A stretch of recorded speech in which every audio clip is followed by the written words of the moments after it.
This is the beach which runs along the front of Gaza, one of the most dangerous few square miles in the world. From here, they attack Israel with homemade rockets. Israel replies with bombs dropped from fighter jets. This is a dispute which goes back generations, 60 years in fact, when the State of Israel was created as a homeland for Jews who had suffered so monstrously at the hands of the Nazis before and during the Second World War. Making room for a new state meant moving those who lived there. Generations later, the resentment lives on, and hatred, brutality, and war are the norm. 9-metre-high walls separate Israel from Gaza, from Palestine, from Bethlehem. This holy land, the birthplace of three of the world's biggest faiths, Christian, Muslim, and Jewish, is a land of hate, misunderstanding, and intolerance. The situation has many parallels to ours, but we are now at peace.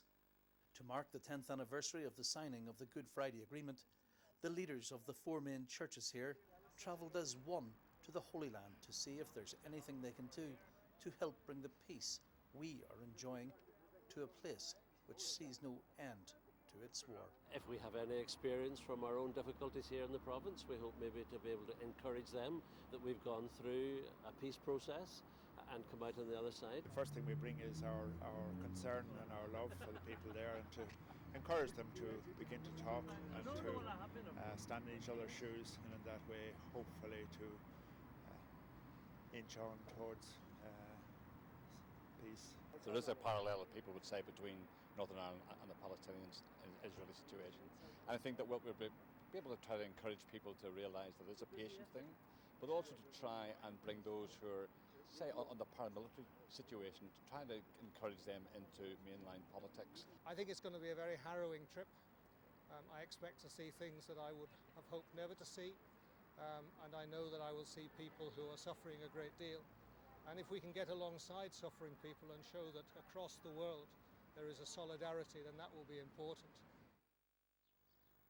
One of the first engagements is a peace centre on the edge of Bethlehem. It overlooks the walls that surround the birthplace of Christ. I'm coming from Northern Ireland, where I thought that we had our troubles. It pales into insignificance when one sees how people are prohibited even from going across into their own land.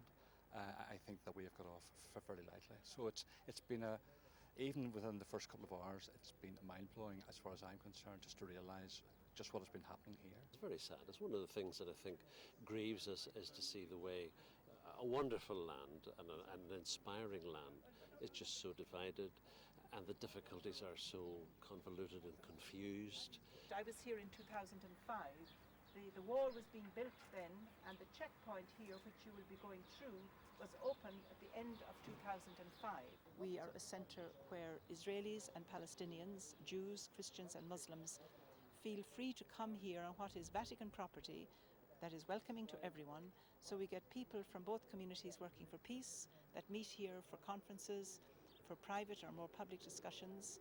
The whole region, of course, is volatile because we're still seeking peace. We touched on tragedy yesterday, which was the death of a mother and 4 children, together with other deaths as a result of the Israeli Defense Forces targeting what they took to be rocketing from the Hamas side in Gaza. After that, we joined the UN delegation, and we had explained to us just the complexity of what has taken place, particularly on the West Bank, in respect to the building of the barrier, the wall, which you can see running behind me here. And this is the wall from the other side. This is Bethlehem, a holy place with a 9-metre-high ring around it. This is not fair, this is not right, this is not good for any people to be living in these situations, whether they are Israelis or Palestinians. It's insecure, it's not in accordance with God's plan. It may be the Holy Land, but it's I think people should realise that that the seeds of future trouble are being sown when people are being hurt in this way.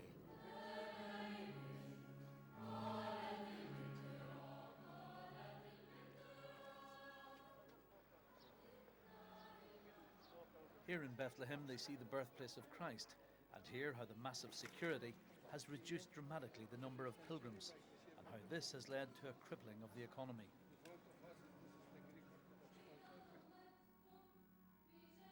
They visit a refugee camp, now a permanent fixture populated by the children and grandchildren of those whose villages and homes now make up Israel. There is no forgiveness here. Do you ever see a time when there'll be peace with the Israelis? With Israelis, no. No. Never? Never. Because the people, they occupy the land, they kill the people, they don't like the peace, they don't know the peace, they don't feel the peace. Israel's preoccupation with its own security is apparent everywhere. Here at the entrance to the site of the Al-Aqsa Mosque, for Muslims, the holiest place on earth next to Mecca.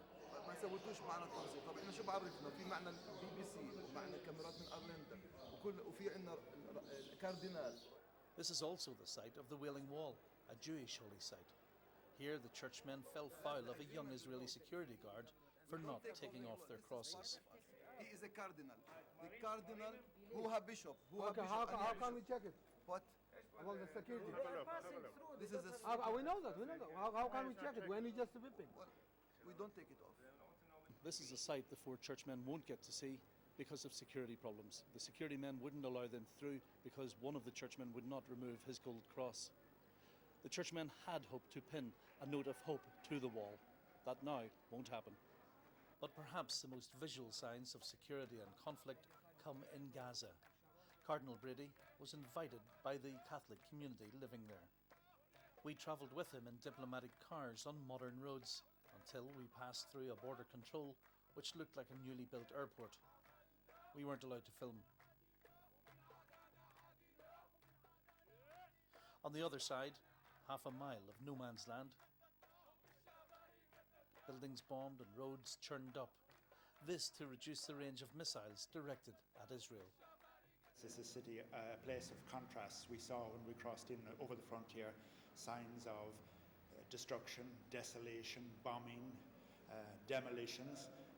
We saw a long road of deprivation, very great poverty, great oppression. We've heard about the siege and the wall and the barrier. And yet, here in the midst of it all, we've seen such vibrant signs of life.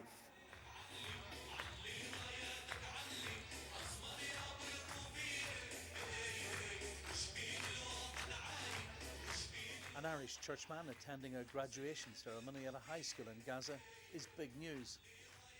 His presence is very important, as every presence coming from the west into this city of Gaza or to the West Bank, because it is a sign that everybody is not an enemy.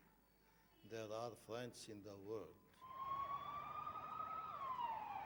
Beyond this apparent normality within the school is reality. We visit what's left of a house where a woman and her 4 children died when an Israeli bomb hit them. We met a little girl whose arm was virtually severed in a bomb attack near her home, and see how an Israeli bomb left an apartment block just rubble. Tonight in Israel, Jews will be marking the inhumanity of the Holocaust with a solemn ceremony. But just weeks ago, Israelis did this to the people of Gaza.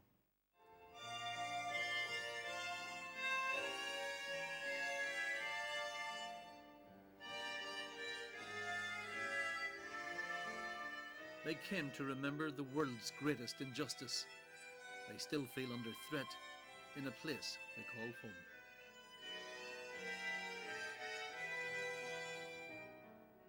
אל פסגות היצירה וההצלחה, הבניין והכוח של מדינת ישראל. The church leaders met officials and ministers of the Israeli government and the Palestine Authority. They listened and they challenged. Sadly, in my mind, sadly take back the explosive layout. First of all, I'm totally aware of the hardship that the Palestinians are going through. Unfortunately, events took a bad direction, and things are much harder today. I agree, by the way. There are innocent people suffering out of it. We speak as pastors.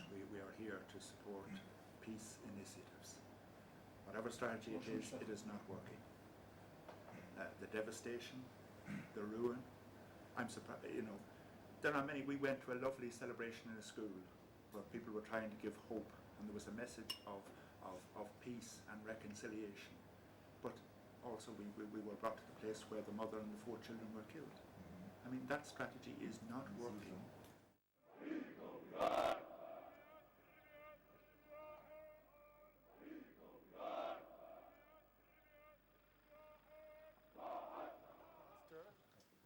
Anyway, you're very welcome. Thank you very much. When I went to the UK in the mid-70s, I was also bewildered of what was happening in Ireland. You know, you couldn't understand why was the battle and why was the fight, and I know that you're now in a different situation, but I mean, at one stage, things were looking dim and grim, and terrorism and killing. You are the ones who will understand what is. Why are things happening? Things are happening because we are becoming intolerant. We are living in an intolerant situation where people, when they don't tolerate the other, you go into a stage whereby the response is always violent and cruel. We are constantly perplexed about the lack of really support of the churches outside. I mean, when we look at what happens, the role the churches played in South Africa, when we looked at the role the churches played also, the churches outside in Ireland, you find that they had been most effective. I'm not greatly convinced that religious leaders are good politicians, but I do think that religious leaders have a responsibility, so to speak, to lay down the ethical framework upon which, from our religious perspective, from our theological perspective, we expect civil society to model itself. I'm quite sure that our conflict would have been infinitely worse had it not been for the calming and moderating influences of the churches. And I'm sure that that is something as Christian churches that we would encourage you to be and to do. In difficult circumstances, we accept.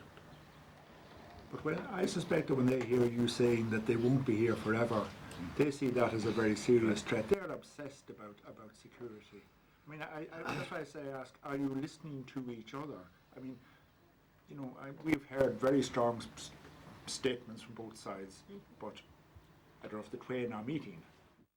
The churchmen also met Israeli Minister Isaac Herzog, son of the former president, who was born and lived for a time in Belfast. Peace process from the outside looks extremely envious. Yeah, I keep on saying that there's something in the Irish, I would say, characteristics of life that influenced my father and my family tremendously.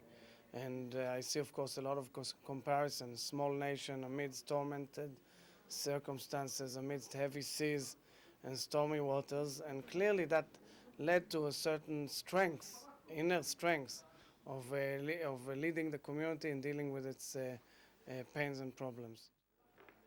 At the end of a week in the Holy Land, what had the 4 Irish churchmen achieved? I really felt I was word weary. I could see both sides clearly. I could feel for the Palestinians. I could feel to a certain extent with the Israelis. I think what the solution is that the security of Israel would be guaranteed, so therefore there must be an end of the launching of rockets from and wherever they come from, but also the rights of the Palestinians to freedom of movement, to freedom of education, to economic prosperity, religious freedom. That also should be respected. I would wish that ordinary Israeli citizens could make the journey that we've made. I would wish that they could see the things that we've seen. And I wonder if in seeing the things that we've seen, rather than being shielded from it, they might want to ask questions about what is the best opportunity for peace and for the future. I'd like Palestinians to have the opportunity to interface with Israeli citizens in circumstances which are unthreatening to both. I think it is tragic that it is really a mirror image of Northern Ireland 20, 30 years ago. One of the things that has perturbed me, perhaps, is the fact that both sides seem to be talking past each other. They're both right, they're both wrong, obviously.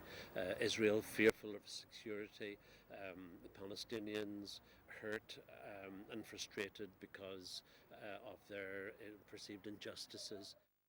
I'm sad that there seems to be no movement, especially coming from people like the Israelis, the Jewish people, who in their own scriptures are reminded, you were once enslaved, now you've received freedom.